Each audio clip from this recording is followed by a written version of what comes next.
Did you know that you can know exactly when your period is coming, even if you have an irregular cycle? Here's how. So, with charting your cycle using different biomarkers or signs that your body gives you, you can determine when your next period is coming, even if you have an irregular cycle.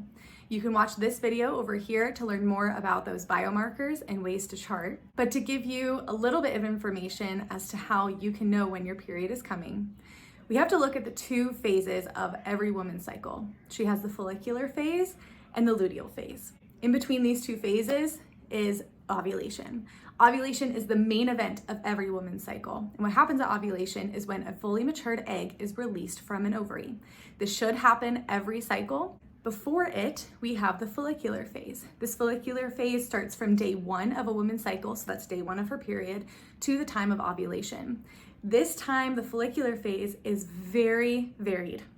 So it can be 14 days, it can be 20 days, it can be 30 days, it can be 40 days, it can be a lot of different days, especially if you're irregular. Now, if you're regular, let's say you have the glorious 28-day cycle, it's probably going to be about 14 days for you.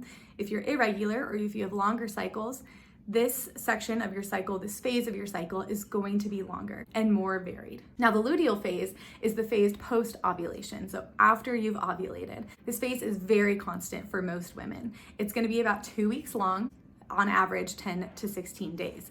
And with every woman individually, it's going to be even more consistent for her. Meaning, if a woman has a 10-day luteal phase, that means that she's probably always going to have a 10-day luteal phase.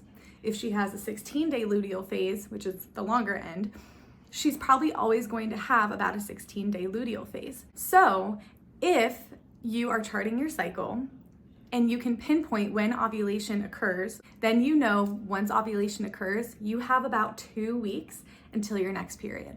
So even for women that are really irregular, again, it's gonna be that follicular phase that's more irregular. But once you can pinpoint that ovulation has occurred, every woman will know, okay, I have about 2 weeks left and then my next period is going to start. So that is the huge benefit of charting, is that even if you're irregular, you can know exactly when your next period is going to come.